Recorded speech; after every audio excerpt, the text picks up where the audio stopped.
So, you want to hear a story? Well, you've come to the right place. Please, come join me by the fire, but be warned.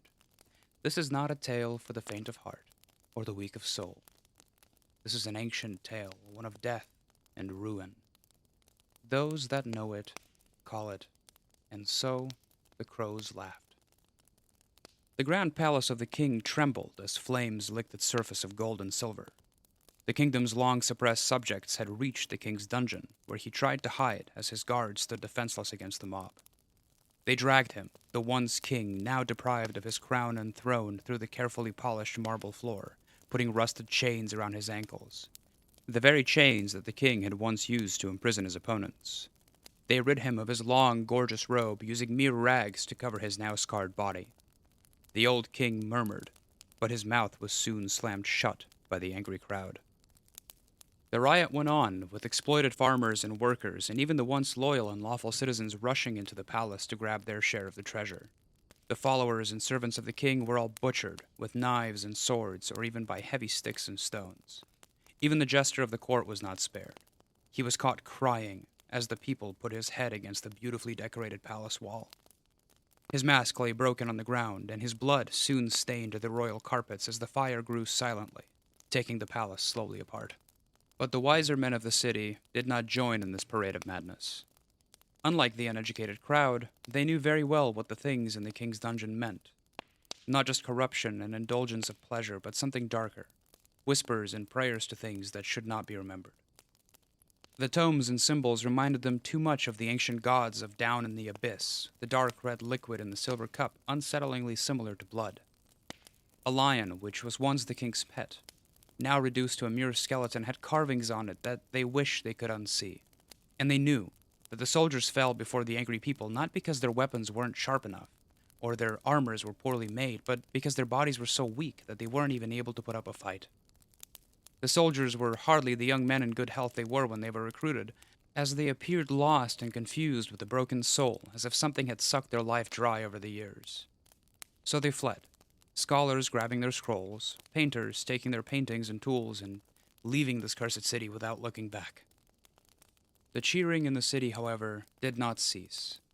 The people celebrated their victory, throwing filthy things towards the king, picking up stones to break his fragile bones once more. Even the smallest children had come up and kicked the old man, leaving him crawling in the mud. They hardly understood what this all meant, but they too laughed with the crowd. The crows gathered on the branches nearby, and they made noises harsh and shrill, as if mocking the men below. The tortured people had taken their revenge, but even those who had been the king's accomplice had joined their rank. The criminals who had murdered tens of people stood alongside those who were too afraid to even speak ill of the court, and they all cheered and cheered.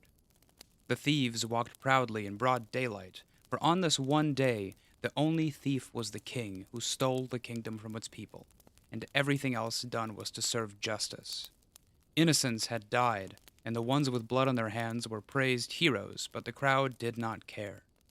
They were vultures, feasting upon the dead body of a giant who had been weak and sinful, now a lair for things so much more filthy than he was.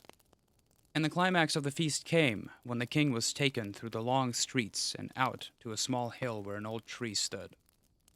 They were going to use the gallows to hang him, but someone suggested that the king did not deserve a formal execution, but should die nameless and forgotten. So they took him here, a deserted place where the tree happened to be big and tall enough for him to be hanged. The king, who had crawled on his broken knees all the way there, hardly resembled a king anymore.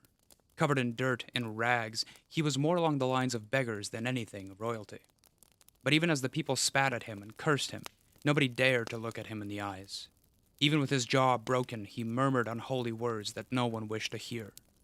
So the crowd shouted and yelled as loud as they could, trying to hide the unsettling feelings stirring in their hearts and minds. The execution was done easily and swiftly, as it merely took a long rope around the king's neck with its end tied to a large tree branch. The king was hanged, heavy chains still on his body, for the people felt unsafe to take them off. He had struggled like every hanged man in human history, but the words slipped through his lips were unlike anything others had spoken. He did not ask for forgiveness, nor did he curse his rebellious subjects, for he knew they had already been cursed. He spoke inhuman words that came from places dark, and then laughed and laughed until his final breath. Then there was a silence, as his hands and feet finally stopped moving. There was no longer cheering, as everyone tried to get out of the place as soon as they could. Nobody wanted to look at the hanged king for a second more, as his eyes, now lifeless and wide, still seemed to be staring at them. The courage they built up when taking the palace was gone, the pride and triumph they felt now reduced to void and fear. The king was hanged, but it was as if his laughter was still echoing on the small hill. They never intended to bury him as they did, for they wanted him to be exposed in the wild for crows to come and maggots to grow, and for his body to decay so that the king would die humiliated. The crows did come, circling around him, but never landed. They just laughed and laughed with their ugly voices as if mocking the crowd once more. And the lifeless look of the king was so resentful and disgusting that everyone wanted to cover this foul creature with earth, as if mere soil would help them escape his hateful gaze. They didn't make him a tomb, however, and they buried the king only shallowly, as nobody was willing to stay long to dig a hole deep enough. Then the crowd left. They went back to the city and indulged themselves in their newly gained treasure, trying to forget what they had witnessed. On the first day, nothing really happened, except that a homeless man reported that he had heard a strange noise coming from the hill, where the king was hanged and buried. He also said that crows had gathered, their eyes fixed on the king's grave, as if waiting for something to happen. But this was dismissed as a madman's words. On the second day, however, many residents of the city found themselves badly ill. They coughed, bled, and trembled, lying on the floor as if they were bound by heavy rusted chains. The river that flowed across the city had turned red and smelled of human blood. Those who enjoyed their new power and wealth found themselves helpless after merely one day, clutching at the gold they took from the palace and died beside it. On the third day, those who were still alive were able to move again, but they stood up only to put a knife against their throats or to scream while ripping their faces off. Their blood streamed out of their houses, staining the river with red even more. All animals had fled the city except for the crows, which were now almost everywhere. They stood, watching silently as the city spiraled down into madness. At the same time, the soil on top of the king's burial rustled. The crows laughed with their harsh tone as the hanged king climbed out of his grave, with chains around his hands and ankles and the rope around his neck. He was hanged as a king of men, but he came out of that place as something else.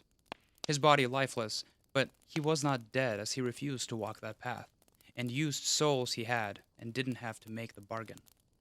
The chains hit the ground, clashing against one another as the hanged king made his way back to the city. The very city now flooded with blood and watched by dark crows, where people kept screaming until they could scream no more. He moved past the streets where he was dragged along just a few days back, stepping on the blood of his former subjects. He walked slowly towards the ruins of the once magnificent palace he had built all those years ago. The treasures had been taken, and all that was left were dead bodies and broken weapons. The king moved past a broken mask, which was once worn by his favorite jester, but he paid it no mind. He walked towards the dungeon where a throne covered by sharp, rusted spikes was placed. The ones who had taken the palace thought it was meant for torturing. It did not bother to move it. The king, leaving a blood trail behind, stepped up to the throne and placed his body through the cold metal spikes. As the spikes went through his dead body, the king trembled. He would have screamed if the rope had not rendered him breathless, for the pain was in the soul rather than the body. He was there to suffer forever. But it had been done, and it was then his only rightful throne. For a moment there was silence, but then the ruins of the palace began to shake and the city started to tremble. The flames rose once more, but more of a phantom of the past, and the blood in the river started to boil. The skeleton of the lion stood up and roared. The king's dungeon, where the throne was placed, the center of all these, now became a hole that warped the kingdom from the inside. It turned everything inside out, making them twisted and inhuman. The space bent, time disoriented, and the city was in another place, not quite there, but still where they all were. The whole city was transformed and remade. The crows had taken off, and they circled the city, searching for those who were not yet dead, pecking them with their beaks until they bled out in horrifying forms. The hanged king, who was now seated in the court of his new city, built upon the ruins of the old one, shall sit there forever and ever. The dead jester came up, once again wore his broken mask, and offered the king a silver cup filled with blood.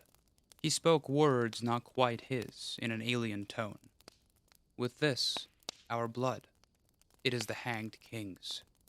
The king took the cup, but his hand was broken and pierced by the sharp blades of the throne. The scarred hand trembled hard, but it was too weak to hold it. The cup then fell on the floor, and the blood spilled on his new court. The crows, who had been watching, laughed again with their harsh voices and left.